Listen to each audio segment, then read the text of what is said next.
Hello everyone, welcome to AJ's World. This is going to be an AJ Games review. Here's where I do reviews of different games and things that I find interesting or things that you guys have asked me to play and review. That might come a little bit later in the channel, but for right now I'm just going to do games to review. And it's always done from a 1 to 10 score, 10 being the best, 1 being terrible. There are going to be half scores like 1.5, 5.5, and so on and so forth. 10 definitely would be the maximum. And today I'm going to be reviewing Hogwarts Legacy. Just because I've been looking forward to this game for a really long time. And yeah, let's get on with the review. Hogwarts Legacy is a game from Portkey Software and is currently in the news for a lot of controversy with the left, but none of that really matters. The actual game is fun. I think it's as close to being in the Harry Potter world with it actually being real as you're gonna get. I was very impressed with the atmosphere of the game, the way that they do the combat with the spells. You have to actually come up with different combinations, and sometimes the enemies will put up orbs and things, and it's just was a romping good time. Trying to think real quick and just getting my real quick thoughts on this. Story-wise, the game takes place about 100 years before Harry Potter's the events of the Harry Potter story, which is kind of cool actually, because it's uncharted territory. There's basically sort of a goblin rebellion going on, or a precursor to another goblin rebellion in the Harry Potter universe, and your main character has the ability to see ancient forms of magic, which I think is kind of cool, and is also used not only within the story but as a game mechanic as well. So in the game you get to choose between whether you want to be a Gryffindor, a Hufflepuff, a Ravenclaw, or or Slytherin. There's lots to see and do. I was actually really impressed because the castle itself is basically a recreation of what you see in the movies as well as what's in the books. And so whatever you've seen in the movies is going to be there, and it's really cool because it's like it's so cool. It's almost surreal being in the places that you've only seen in the movies. They even have the Triwizard Cup or whatnot from the Goblet of Fire, which I thought was really cool. The trophy room. There's so much to explore. There's so many different elements to it. Even when you're not in combat, they even have broomstick riding, so you can actually fly through most of the open world in this game. It's unreal how many elements are to this game. I spent so many hours on it without even knowing that I was spending hours on it. It is just maximum fun. They have the sorting hat. There's a part where you actually get to go to the headmaster's office, so you can see what Dumbledore's office looked like before Dumbledore had it. Just unreal. The only thing that I think the game doesn't have is Quidditch. And due to story purposes, they've actually taken out Quidditch from the main game, and I think I understand why. Maybe it'll be patched in, or maybe it'll be added in as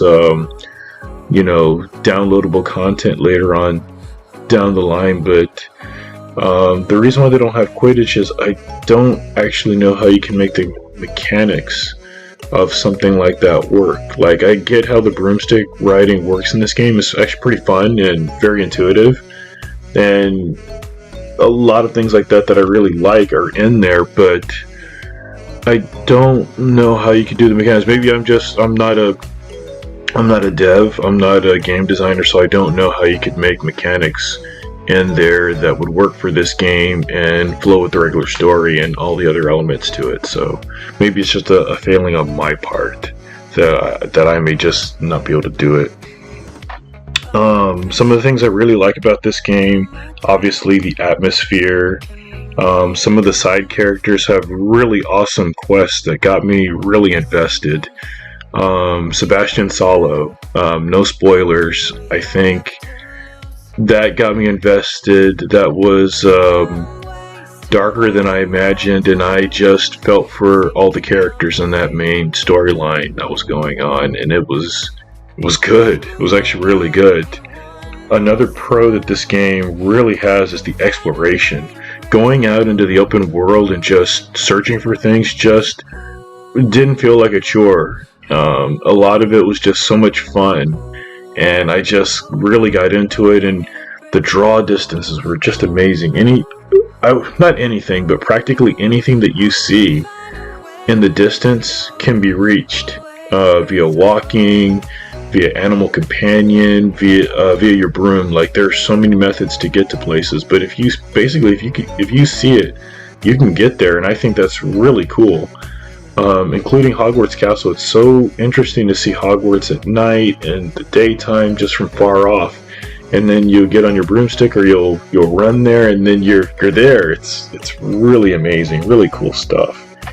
Another thing that I really like about this game is it captures something that a lot of old school games really had. Was you have really great combat, really great gameplay, but it also mixes in puzzles into that, and I really enjoyed the puzzles. They're simple. It's nothing that's I don't think any of the puzzles were mind-blowing or anything that I couldn't figure out, because I'm usually not that good at puzzles in games, but it struck the right balance, and it was great to, kill a bunch of enemies and then have to solve some puzzle to get forward, or some interesting mechanic that would have you go forward, or it would change into something else that was really quite cool. And some of the artistic styles that they chose and some of the later quests were very, very good. I guess one negative that I have to go with, or maybe a couple negatives that I'll elaborate on right now, would be, boy, I'm at a loss here. No, I'm not at a loss. The story, the main story itself is a little bland for my taste.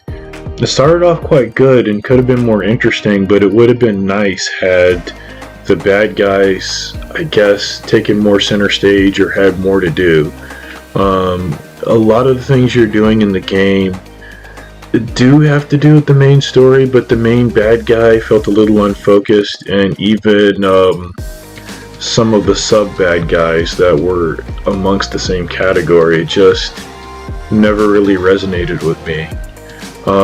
Again, no spoilers here, but the ending to the game left me wanting a little bit more. I guess I'm spoiled. I'm from the Fallout generation, from Fallout 1, Fallout 2, and Fallout New Vegas, where, if you're in an open world like that, in an open setting, you get multiple endings, and you get to see the impact that you had on the world, whether good or bad, and that's something that was lacking in this game, to me personally. I think anyone else, it wasn't bad. I'm not saying the ending was bad by any stretch of the imagination. It was good for what it was. I guess I just wanted something more. And I think when you hear my game reviews going forward, you're going to hear that a lot, probably, because I think a lot of game developers are really good at making the games fun, making the gameplay interactive, and making it in such a way that you really get into it. And story-wise, sometimes can be pretty good, but I don't think they're always able to stick the landing. And in this case, I don't really think they stuck the landing, especially the way the endings played out. That being said, it was good for what it was, and it served its purpose. It was just a little more vanilla to me, but I think if they're able to go forward and turn this into a gaming franchise, which I really hope they do, if they're able to expand on this going forward, I think this is the makings of another Final Fantasy type of series that can just go on and on and on and have several different games and new mechanics. And I see a very bright future ahead if they choose to make this into a series of games. I have to tip my hat off to the developers. There's so much passion that went into this game. There's so much to interact with at Hogwarts. It's just so well done. Again, I just want to go over a couple more cons before I give you the final score on this game. Terribly terrific game, I gotta say. I know it's kind of spoiling what the rating that I'm gonna give it, but they really did an excellent job. These are just minor issues that I had with the game. I think there was more clipping issues, things going in and out of the characters that shouldn't have been there. Your player character's voice echoes quite a bit. That was something that was noticeable and took me out of the game many times when I was talking to other characters and things like that. Some of the quests, especially when you go to outside of Hogwarts and outside of Hogsmeade, outside of the main hubs, they can feel a bit fetch, and they can be a bit radiant at times, but overall not bad. I think that's just the trend with open world games, and hopefully it's something that slowly starts to go away. Another qualm I had with the game was a lot of the things that should come a little earlier, I think, are soft locked, especially with regards to the broomstick, with the animal rides, or animals that you can ride and that kind of stuff. That came way later in the game. It was soft locked, and I don't think those things needed to be as soft locked as they were. I think that should be something that should be experienced at least at mid game. But you have to go through a couple of story elements before you're able to unlock those things, unfortunately. And I think the game suffers a little bit because of that, because the main story, like I said, is not the biggest draw. It's good for what it is. It gets the point across. There are some interesting things in the main story, but I wasn't overly impressed by it, especially if you guys want me to do a spoiler review, I'll do a spoiler review. And I'll go over story points and things like that from beginning to end. But I was not overly impressed with the story. It was good for what it was. It's okay, but the gameplay and being able to experience this world and the passion that went into every part of the world was really amazing. That they recreated this in such a way and expanded. It blew me away in many ways. So just because I have a qualm with the story doesn't mean that the game itself is bad. And I didn't even have much of a qualm. The only qualm is it was just very bland, and that's not a bad thing at all. I think that's about it in terms of what I can think of. There's nothing really game breaking, which is good. Another feather in this game's cap that I can say is that it's a complete game. It didn't come broken. It wasn't like a Cyberpunk 2077 situation or a No Man's Sky situation or even a Fallout 4 situation. No, Fallout 4 came out pretty much okay. I just thought that game was kind of incomplete in general, but it came out as a complete game. I can't stress how thankful I am for that. It's sad that we got to be thankful for those kinds of things, but that lends credence to this being something that could be a franchise and that they're going to make games when they're ready to come out, and I really like that. So, guess my final assessment of the game, if I had to give it a score right now, it's going to be a 9.0 all the way. This was just tremendous game, well worth the time, well worth the money, especially these days because games are upwards of $60-$70, and I felt like this earned it. And that's really rare for me to say, because usually I'll wait for it to go on sale before I buy it, but this one I just had a good feeling and I knew.